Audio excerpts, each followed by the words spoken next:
Friends, coming to Haryana, we are announcing elections for Haryana also.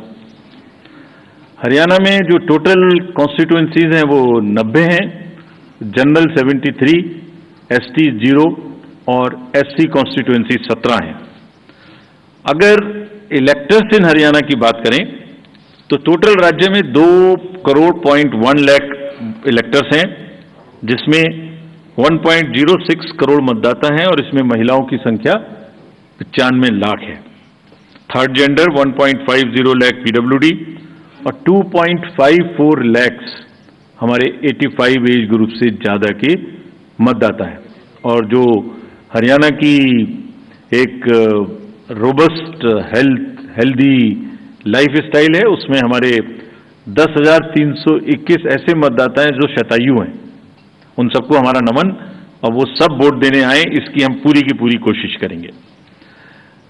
Haryana का electoral role 27 अगस्त 2024 को प्रकाशित हो जाएगा, लेकिन उसके बाद भी this is again true for J&K and Haryana both. Electoral roll final हो जाएंगे वहां 20 को और यहां 27 को। सबको कॉपीज मिल जाएंगी, पहले से भी पब्लिश हो चुकी हैं, लेकिन फिर भी अगर कोई मतदाता छूट गए तो उन्हें अपना नाम पंजीकृत कराने का अभी भी नॉमिनेशन से पहले समय होगा। पोलिंग स्टेशंस अगर देखें तो हरियाणा में 20,629 पोलिंग स्टेशंस होंगे और जिसमें लोकेशन आधी होंगी, यानी 10,500 के करीब, 495 टू बी प्रिसाइज। यानी एक जगह पर दो बूथ या 3 बूथ होंगे, क्योंकि शहरी इलाके हैं। अर्बन एरियाज में 7,000 के लगभग और रूरल एरियाज में 13,000 के लगभग पोलिंग स्टेशंस होंगे। यहां भी हम लोग youth, PWD, women managed votes बनाएंगे। और एक चेंज और हरियाणा में इस बार किया है, जो पूरी कंट्री में अर्बन एरियाज में हम लोग कर रहे हैं और स्लम एरियाज में, slum and multi stories in urban areas, उसमें जो मल्टी हाउसिंग सोसाइटीज हैं, मल्टी स्टोरी हाउसिंग सोसाइटीज, उनमें भी पोलिंग स्टेशंस बना है। तो हरियाणा में इन पर्टिकुलर गुड़गांव, फरीदाबाद और सोनीपत, इनमें काफी पोलिंग स्टेशंस को मल्टी स्टोरी में शिफ्ट किया और वहां की जितनी स्लम्स हैं उनमें भी जहां रेशनलाइजेशन की जरूरत है वो किया है, ताकि दोनों क्षेत्रों में कंजेशन भी कम हो सके और वोटिंग की परसेंटेज भी बढ़ सके। तो जितने मेट्रोपॉलिटन बड़े सिटीज हैं, this is one way of handling the so-called urban apathy in the elections.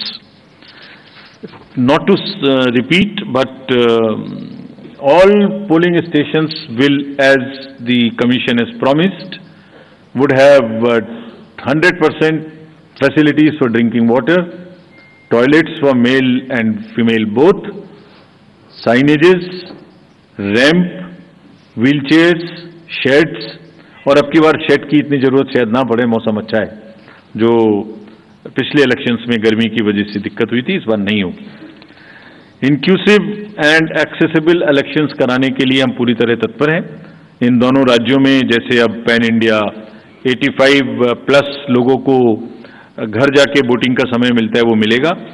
और फिर से एक बार और दोबारा कुछ लोगों ने ये पूछा था वहां पर कि जब भी 85+ की घर पे वोटिंग होती है तो पॉलिटिकल पार्टीज के एजेंट्स उनके साथ जा सकते हैं, so that they can see for themselves there is no manipulation at all, और उसकी वीडियोग्राफी भी होती रहेगी।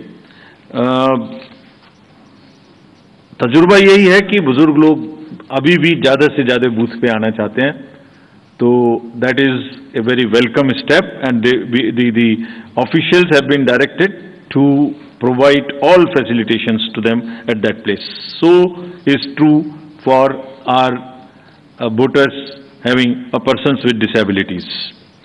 Technology, as you all know, is very deep rooted in the Indian elections. We will continue to use voter helpline, C-Vigil, KYC, Suvidha, all of this you are familiar with.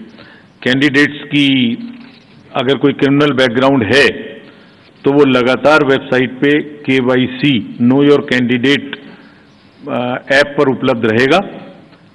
कोई भी देख सकते हैं कि उनकी कोई गतिविधि पास्ट में क्रिमिनल बैकग्राउंड की तो नहीं रही है। सभी enforcement agencies, central and states, again, as you know that during parliamentary elections we had a seizure of close to 10,000 crores, and especially more so of drugs, liquor. That same rigor, rather with renewed emphasis, will continue. And जिस दिन हम JNK गए थे उस दिन सबसे बात की, सबको थोड़ा ताकीद किया, और उसी दिन एक बड़ा सीजर भी हुआ हमारे सामने ही. So that process will continue.